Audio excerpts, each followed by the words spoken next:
Welcome to the 5-year plan. We're happy to have you with us. Cody, it's been a big week. Yeah, it has been. Yeah. What'd you get up to?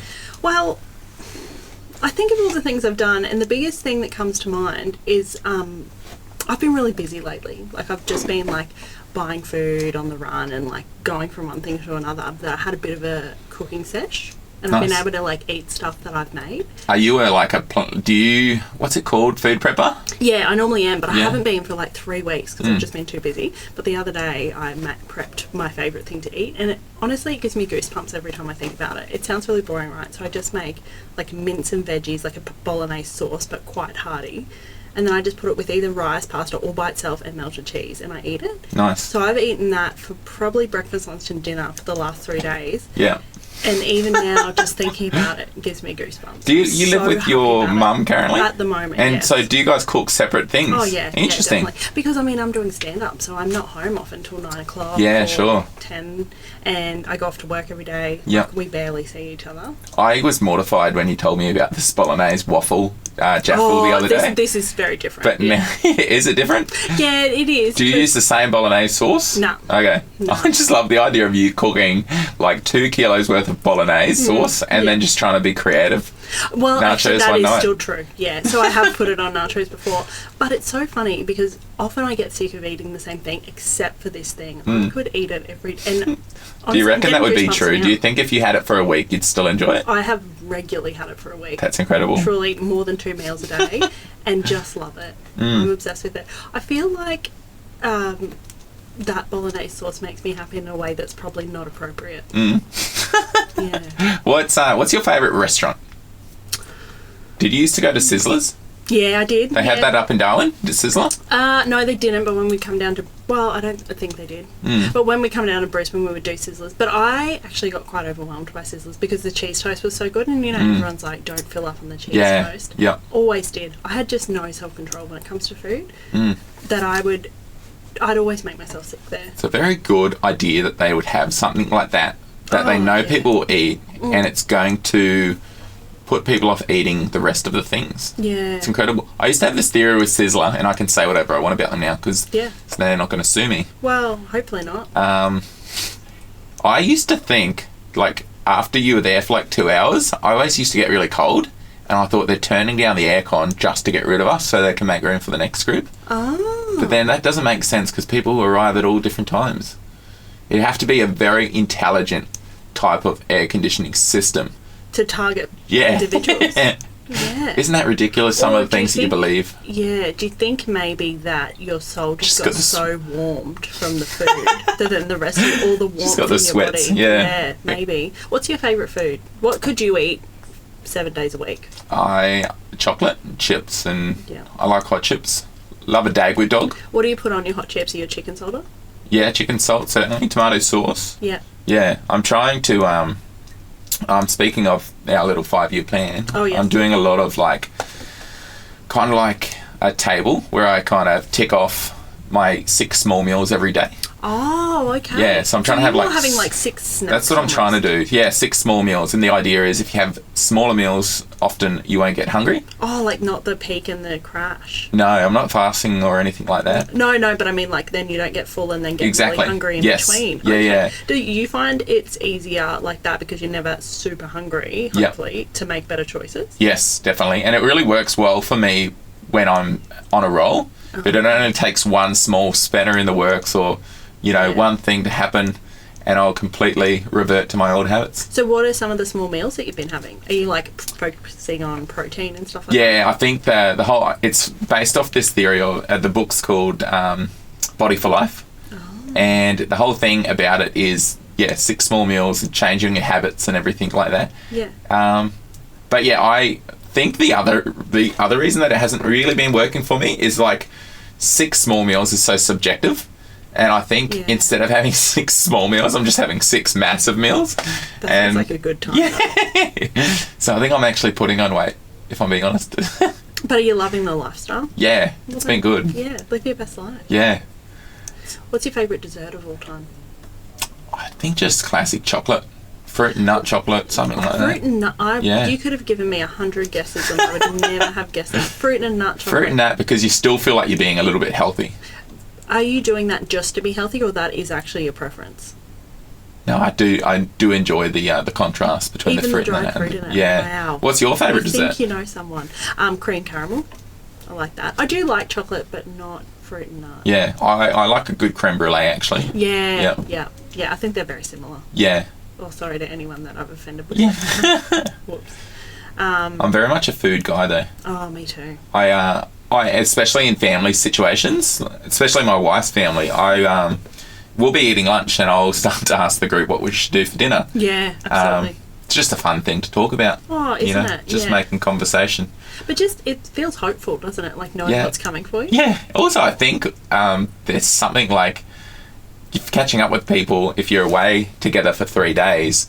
I think the meal times are kind of the pinnacle of the catch up. Yeah, absolutely. Whether it be the social aspect or I think, I'm a planner.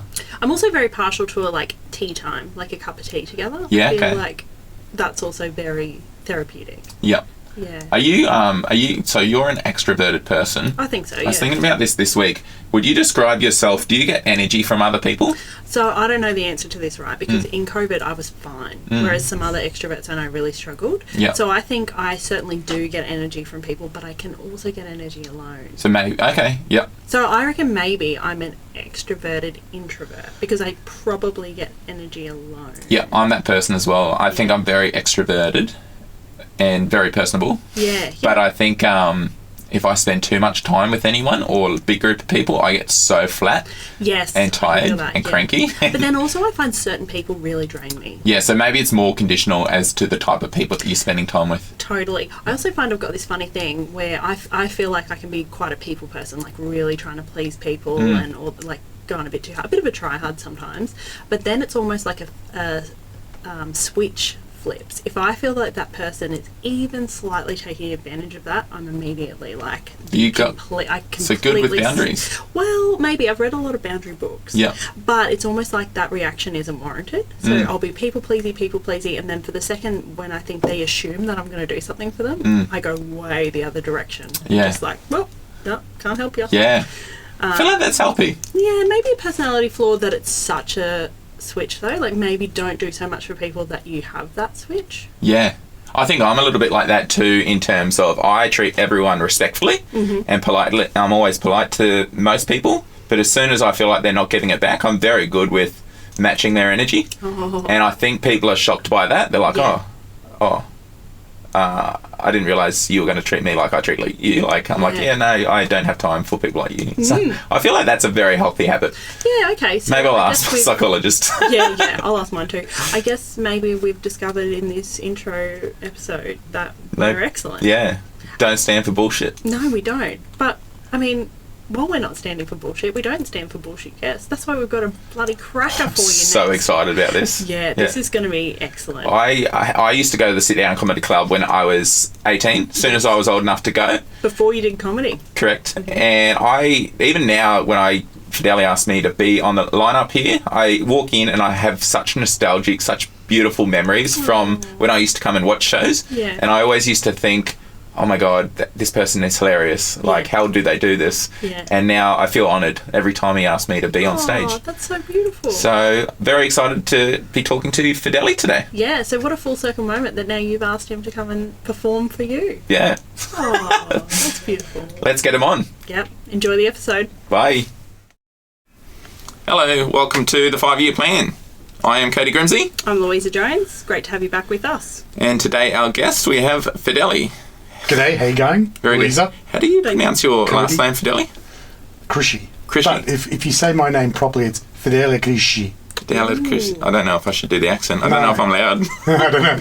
Well, you sort of got to roll your R's a bit, So Fedele Crisci. It sounds sexy when you say it. Yeah. It does, yeah. That's a very strong name. Feels weird welcoming you here because this is your theatre. Our studio. Yeah. So, thanks so much for coming on today.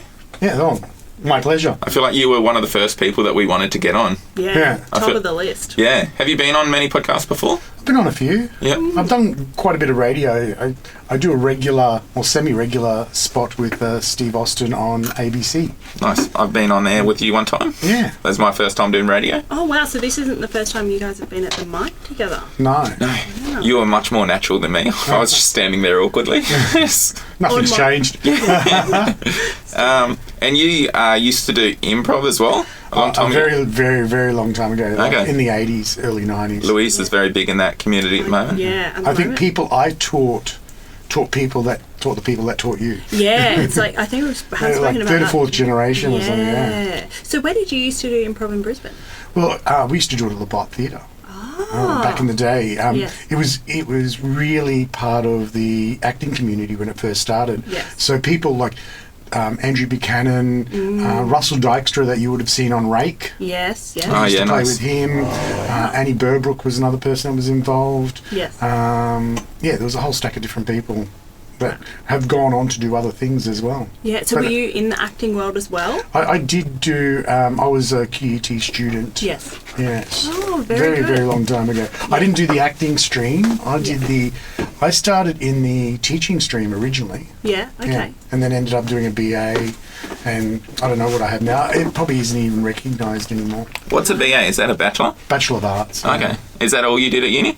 Yeah, pretty much. Nice. Wow. Was theatre sports a thing back then? It was huge. Well, that was the golden age. Yeah. You know, I think, I'm trying to remember what year it was, but I think it was about, I think 88, there were like massive shows. Like we did, City Hall was one of the things. They did the national finals in Queensland because we had Expo 88 on. Did you make it to any of those sorts of... Yeah, I went to those shows. And yeah. you did improv, like solo shows, or, you know, not solo shows, but like you did shows where you were one of the features? Yeah. Oh, yeah. Well, it was, because it was like, you played in teams and stuff like that. Yes. It was more of a competitive aspect to it, which was the framework that they used to, you know, couch the games. Yeah, wow. And were you a big fan of like Whose Line Is It Anyway? I didn't mind it, but that came after. Okay. Wow, Interesting. so you're the original. No, I'm not the original. I'm like the second generation on from the guys who were here when it originally started. But Roger Beams and I sort of started at the same time, and then we started running it in about 89, 90, somewhere around there. Yeah, okay. And we were doing it at Le Bois Theatre, which when Le Bois was down on Hale Street. So it was like arena style. So, you know, it was my first experience of... because before being introduced to the improv, I didn't, like, we didn't do theatre at school, we didn't have any of that sort of stuff, and I was working at a delicatessen in Paddington, and someone took me to a La Bamba show, which were late night shows that would start at 10:30 at night at Le Bois Theatre, and they'd do different sorts of shows, and that's where they introduced theatre sports. And maybe a number of years later, I got taken to one of those shows when I was about 16 years old, because I think it started in about 84, 85. I went in 86, and it was crazy because the lights went out, everyone started screaming, people were stamping their feet on the floor and going, what the hell's this? And then the show started, and it was fantastic. Yeah, wow. And I don't like scripts, so I find it a lot easier to play improv. Never any desire to get into stand-up comedy yourself? What I found was when I started running theatre sports, I'd be in a team, and then I'd start watching what other people were doing with regards to the show, and I stopped worrying about my performance and worried more about the show. And I think if you don't have that like little bit of fear, that anxiety before you perform, I think you're in trouble. It makes you complacent. Yep. And I went into that sort of realm. So once I started running, so when I started running it, I stopped actually performing. Yep. And then when we started the comedy club, Which is 30 years ago? no more. We started in 92, so we're in the 34th year. That's right. Yep. Yeah. Because I remember going to the 31st, sorry. Yeah, 31st. Yeah. Because we like to do things. 31st sounds like 21st. Yeah, it does. Just plus 10. Yeah. And, there was moments where I contemplated and went, no, you got to either be a producer or a performer. If you try to split your focus between the two, then it becomes... you start putting your friends on, do I put myself on, blah, blah, blah, blah, and that becomes an issue. Yeah. what can you give us a little bit of a rundown as to how the comedy club started 34 years ago? It was a bit of an accident. I'd been at university, and also while I was at uni, I was working in coffee shops, the usual things that you do when you're at uni. And the problem with me is I'd end up working at a coffee shop, and then within a month and a half I'd be one of the managers, and I wanted to finish. That doesn't surprise me at all, because Fedele walks around like fixing up, like even now, like fixing up tablecloths, and like I feel like you would have easily. I can't help myself. Yeah. I like to see things neat and tidy and all that sort of stuff. And I sort of made a decision that I wanted to finish my uni degree, and I ended up getting just like a coffee job over at a place called Dockside, which is at Kangaroo Point. And the guy who was running Dockside at that time was a guy called Doug Flockard, who used to own a restaurant called Rumpoles, and he'd been pulled into that area to bring it to life, because it was very much a destination venue. And, it was 4 years after Expo. There'd been quite a bit of development. They'd built hotels there and all that sort of stuff. I'll wait till you sneeze. Sorry. You can cut that bit out. Yeah. That's so interesting. So Docklands was Kangaroo Point? No, Dockside. Okay. I always thought, I thought the old sit-down comedy club was in Hamilton area, but it's more Kangaroo Point area. No, it was Kangaroo Point. Okay. Interesting. In Dockside. The space is still there. It's just used as a function room now. Yeah. And, so I started working for him. He heard that I did theatre sports. He said, you should, put on a theatre sports show. And I said, well, how about we do some stand-up? I mean, I know enough funny people at uni and things like that, and I knew a couple of comics, and I'd sort of see there wasn't a lot of stuff happening at that time in Brisbane. There was a gentleman called Butch Reed who sort of tried to get some rooms up and running, but they sort of didn't last, because he was performing and managing. Yes. And as I said before, that can be quite hard. Then we I sort of said, well, we know enough people. We said, let's do 6 weeks worth of shows. We decided to start in February.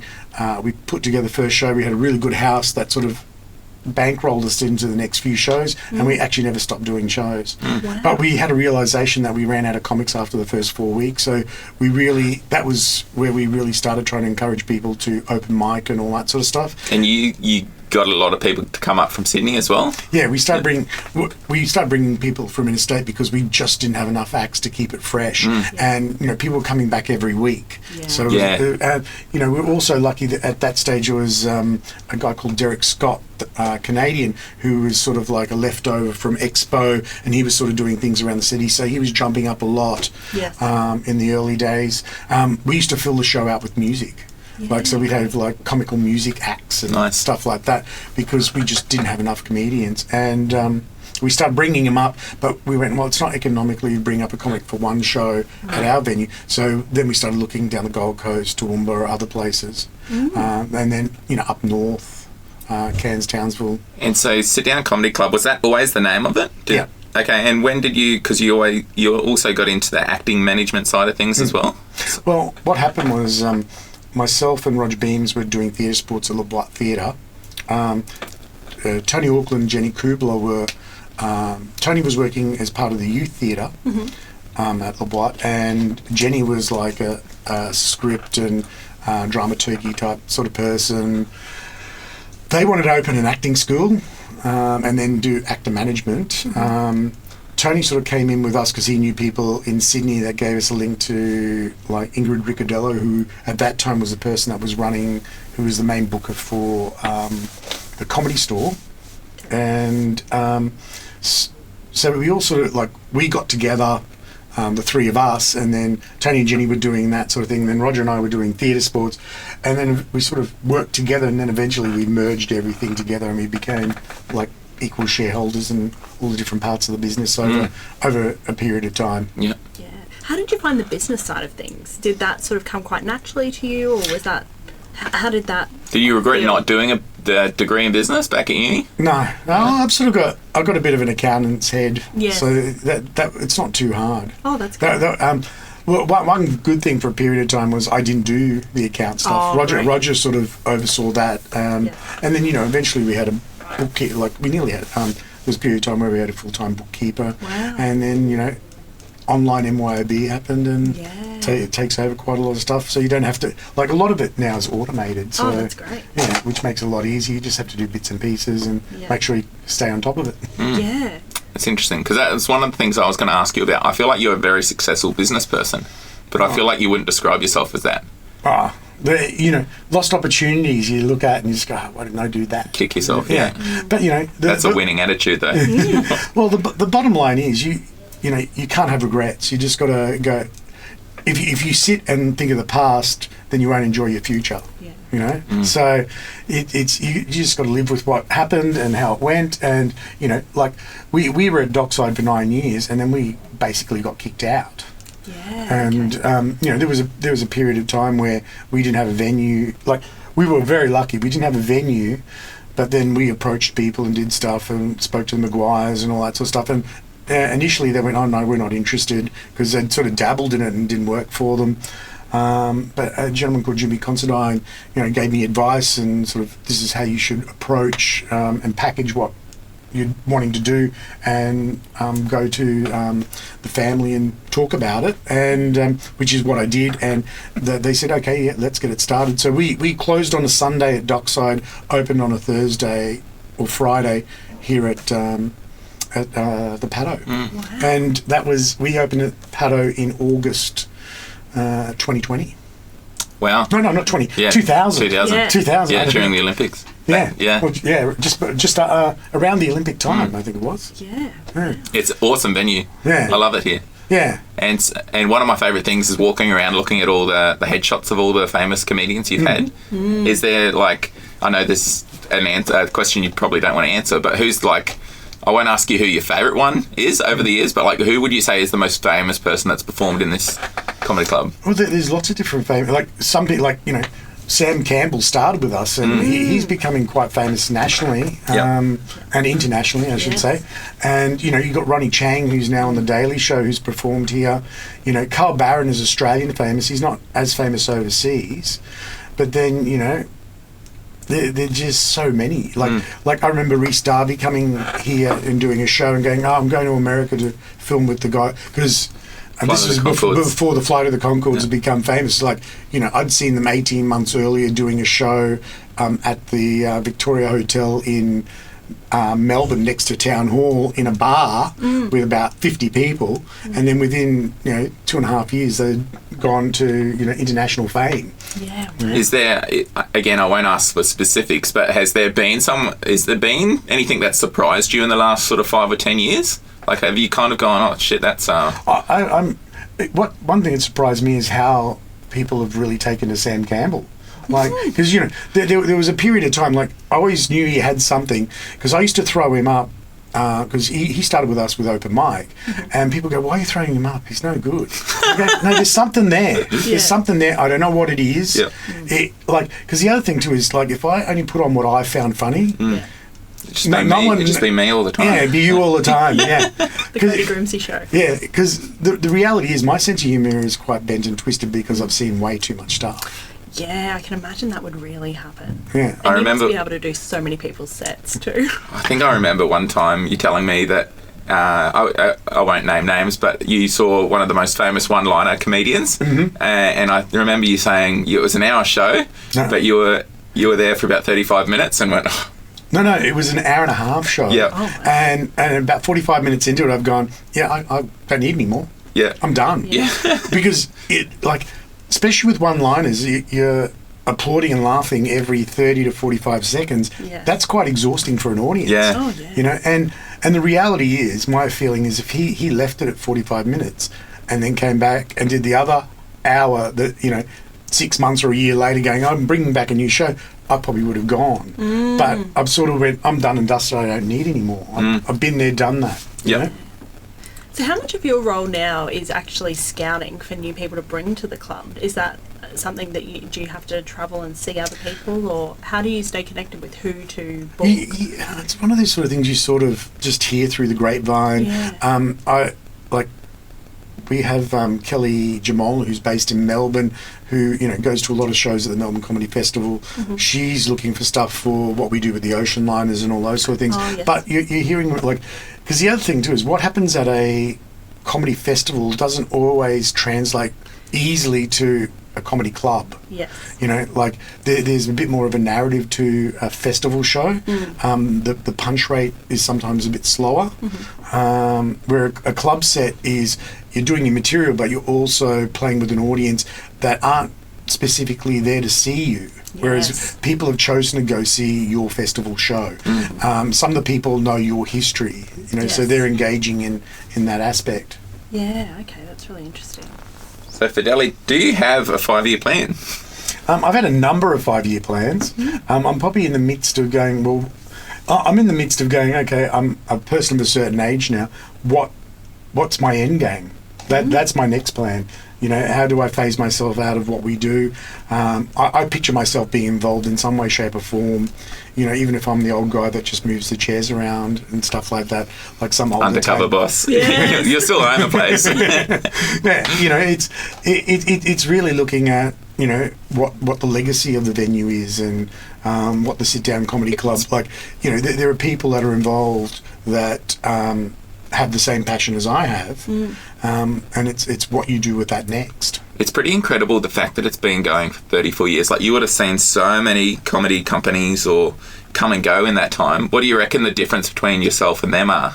Well, you know, the interesting thing is, a lot of the people I started with are still around. Like, you know, I was booking, I booked some of the first acts that Token brought to the country, and, you know, when they started managing performers and all that sort of stuff, you know, there'd been ebbs and flows, and people have, you know, gotten themselves into trouble and gotten themselves out of trouble financially. You know, Mary Tobin, who used to be the owner of the Last Laugh in Melbourne, and she had Last Laugh and La Joke, which were two venues in the same venue, really. And she left doing weekly sort of stuff and became a person that toured. The Lang brothers, who own A-List Entertainment, I've known them since day dot. You know, in the early, like, in the first few years, it was Andrew Taylor, who sort of worked with a guy called Simon Morgan, who had one of the best venues. Like, he had one of the best venues in the country, where he had the old Harold Park Hotel in Glebe, and this is before it got renovated in 2000. And he had a room out the back which used to be a band room, but he would do comedy in it, and he was doing panel shows in the late 80s. He was doing trivia, he had poets in the park, politics in the park, like all these different things that you now look at now, and they're the staples of hotels. And this is nearly 40 years ago he was doing that sort of stuff. He was very innovative with what he did in venues. It's cool to hear you talking about the legacy as well that you want to leave. Like, have you got other sort of goals with regards to, have you got any desire to sort of, you know, have a second venue, or I guess you're already doing quite a lot of corporates all around Queensland. Well, and Australia. We do corporates. We've had a number of venues, like, there was like a golden moment just after the COVID sort of happened, and you would have been involved, where we had like 6 nights a week at one stage for open mic. At the moment we've only got 2 nights, but you know, that's gone up and down over the last 34 years. The other thing too is there's a lot of open micers running venues at the moment, and a lot of them are not doing it to put on shows and develop talent. They're doing it so they've got time on stage, because they're finding it hard to get on stage. Yeah, which is not potentially the most healthy way to run a comedy club. Well, no, and when they start throwing up their friends, there's an element that sometimes happens where, and performers are going to be really careful of it, that you're not playing to the peanut gallery at the back of the room, because they're not the people paying for the tickets. It's the people that have come in to watch the show.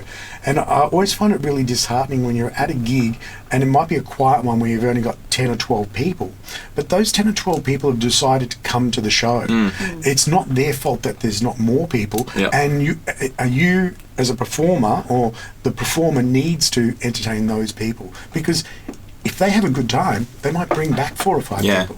I feel like Bron Lewis was talking about that recently, and I thought that's such a good point. Like, these 12 people, like, why do comedians get angry at the 12 people that are here for the 20,000 people that didn't come? It's like these 12 people hired babysitters, and this is a night out for them, so it's so important to make it. And that's even more poignant at this point in time where, like, if someone takes the time to go out and see a show, buy tickets, pay for dinner, get the babysitter, you know, it's not like the old days. Like in the 80s, you could go out with $20 and you could go home with 10, and you would have had quite a few drinks and all that sort of stuff. Now, if two of you are going out, it's not hard to spend $500. You know, once you paid for dinner, an Uber home or whatever it is, it's not cheap.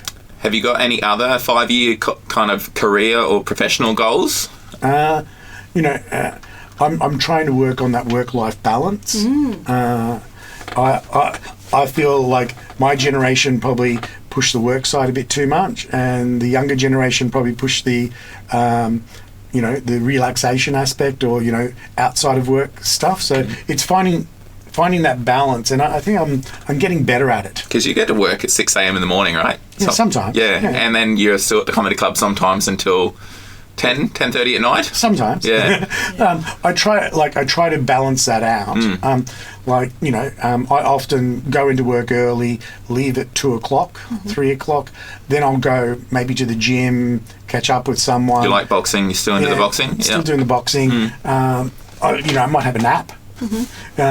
Siesta. Yeah, siesta. I'm living the Italian lifestyle. Yeah. You know, maybe that's where I'll retire. Yeah. But I'm a big fan of the afternoon nap. Me too. Yeah, it works nice. And especially if you're doing stuff later at night, and it's just keeping that in balance and not overdoing things.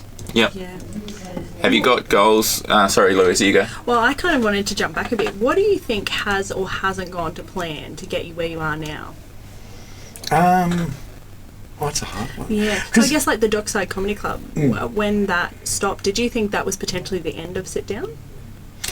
I think I was too immature and naive. But that's good. Well, you know, the other thing too is sometimes the worst things that happen in your life end up being the best, because we spent a lot of energy keeping that venue running and all that sort of stuff, because we had people that we worked. The venue were very hard to deal with. Yes. And then when we came to Paddo, the Maguires were really easy to work with, which gave us the bandwidth to be able to do other stuff. Oh yeah. And you know, that's when we sort of got a lot more open mic rooms up and running and all that sort of stuff. And it comes down to that energy level that you have. And I think any time that you're doing stuff, there's moments where it feels like something really bad, but then when you look back in hindsight, you go, okay, well, if that hadn't happened, all these other things wouldn't have happened. That have been really positive and really, really good. And do you find you're good at thinking about that at the time, or that is that Hindsight. purely a hindsight? I think it's a hindsight thing. You know, I'm one of those people that, you know, I put out out into the universe what I want. And to-do lists? Yeah, I'm a big fan of to-do lists, but I don't like them on computers. I like physically on paper, cross it out so you can actually see what you've achieved in a day. So would you just do a daily to-do list, or do you have like a long-term list written out as well of like things you want to do? Probably a bit of everything, really. Just thinking back. Sorry, you go. Because like with the work that I do, there's like, I'm one of those people, I have all these jobs that happen all the time, and they're just constantly turning over. So I'm always working on those jobs. Yes. But then if I get an email about something, I'll deal with that email straight away. Yes. Respond to that, and then in my head I go, I don't have to deal with that until I get a response. Yes. And then I go back to my normal work. Yeah. That's interesting, because you haven't replied to my email. No, just... Because at the end of the day, if I used to find that I'd go, oh, don't forget to do this and don't forget to do that. And that used to play on my mind, and I never slept well. Yeah. Yes. Was it an anxiety thing, would you say, or not really? It was a... No, well, you keep going, I need to remember that. Whereas if you go, I've done that, I don't have to remember to do anything. Yes. I'll just jump back into the work that I just do every day. Louisa told me last week that she likes a to-do list as well, but she'll put things on the list that she's already done just to cross them off. Do you do this? But sometimes that's do that too? But sometimes that's important. Go, I've done that job. Yeah. And it reminds you, I needed to do that job. I've done that job. It's completed. So it's not in the back of your head. Yeah, sure. Yeah. And the satisfaction of picking something off. Because imagine if you do it sometimes before you you jump write on it down, you know? And then you still need that credit. So I think we've established that that's a pretty normal, pretty healthy thing to do. Maybe it's just people like us. Yeah. So what are the components of Sit Down Comedy Club right now? You've got the club, obviously, which operate from Thursday night through to, or Wednesday night through to Saturday night at the actual club? I would say the basic club is Thursday to Saturday. Yep. But like, you know, as an example, like last week we had, I think we had a Tuesday. We did Tuesday, Wednesday, Thursday. We had 2 shows Friday, Saturday 3 shows, Sunday, and then we had Monday night. Yep. That's incredible. So you had a few podcasts on in the morning, and podcast shows. Yeah.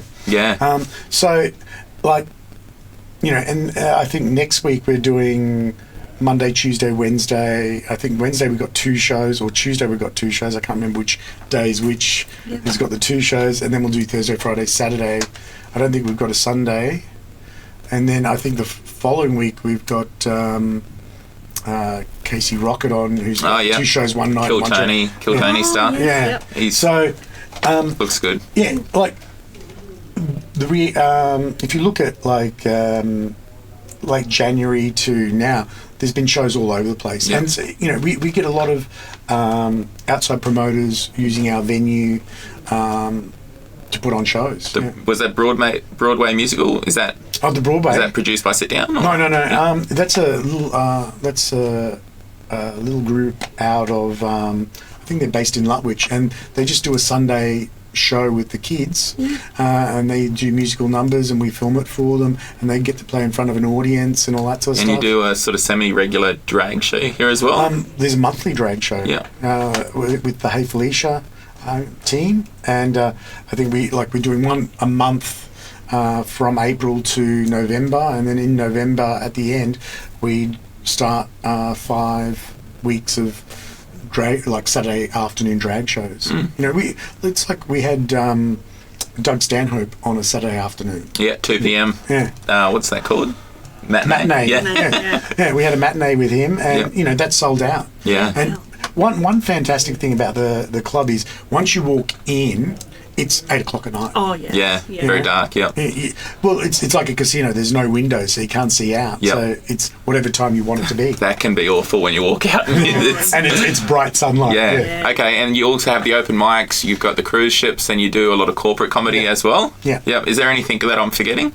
Not that I can think of. Yeah, that's pretty cool. And you've got a great team underneath you. Do you do a little bit of everything, or you've got people in charge of certain things? And there's people in charge of certain things, but being such a small team, we've also got to be able to cover each other, or you never get a holiday. I think I was a terrible boss because I micromanaged. I was like, you asked me if I was a good boss the other day. At the time, I thought so, but in hindsight, I think I was definitely a micromanager. But you're pretty good with kind of giving people a bit of... I try to, like I'll be at the club and someone comes up and goes blah blah blah, and go, well, you better talk to Felix or Thomas or one of the... They're in charge, not me.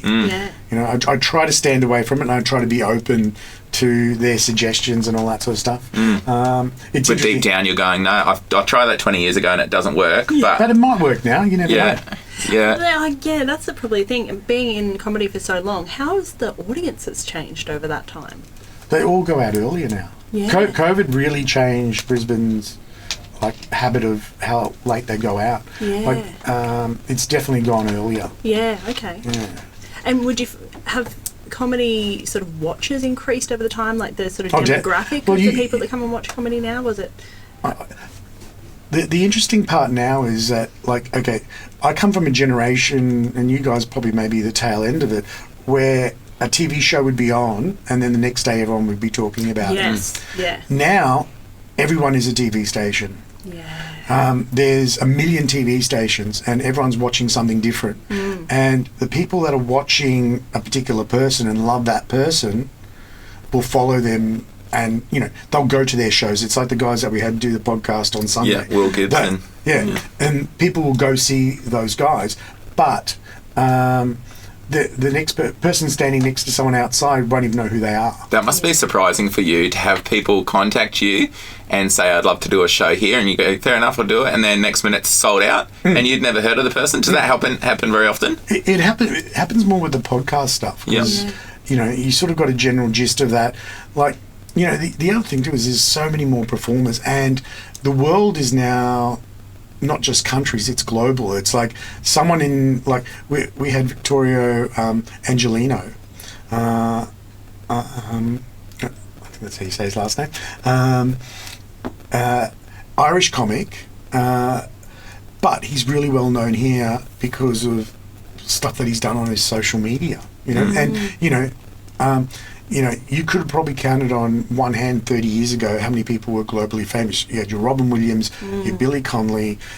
Australia had famous people like Rodney Roode and Kevin Bloody Wilson and all that sort of stuff. Things have evolved, and being able to get your profile up from being on like social media and all those sort of things, you can create an audience anywhere in the world. There was times I remember, like, the thing was there'd be bands and they'd be famous in Australia and then like the Netherlands but nowhere else. And it's like Sugar Man and all that sort of stuff. Like, he was huge in South Africa but no one knew him in America. Yeah.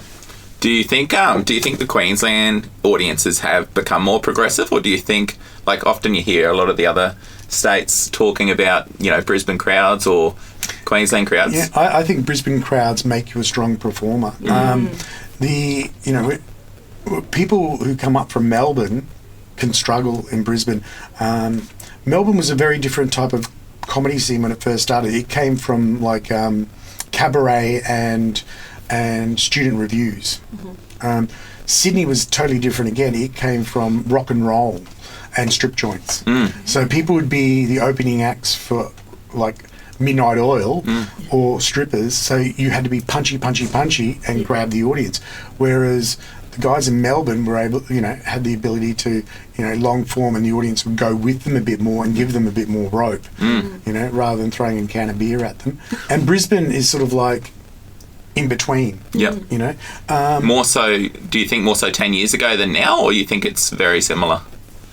I think it's I think Brisbane and Sydney are probably similar. I still feel Melbourne is more alternative. Alternative's probably the wrong word, but just it feels like it's a bit more long form, festival orientated, as opposed to club. Punchy. Yeah. Interesting. Yeah, have you got any other 5-year goals or plans relating to health or family, or?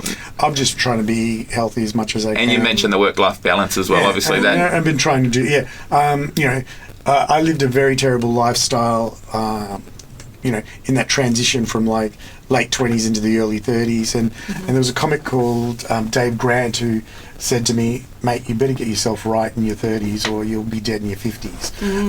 And I followed what he said, and I've sort of looked after myself ever since. Fedele's one that I offered free swimming lessons to a few years ago, and I still haven't managed to get him in the pool yet, but one day. There's so much PTSD on that. I had a very terrible swimming teacher as a child. So then you want to go for another terrible swimming teacher? I've heard the rumours. I had a lesson with Anissa the other day. Oh, good. So just really branching out into the comedy scene with my swimming teaching. Comedy swimming coach. Yeah. Well, there's probably a good chance she never learnt to swim.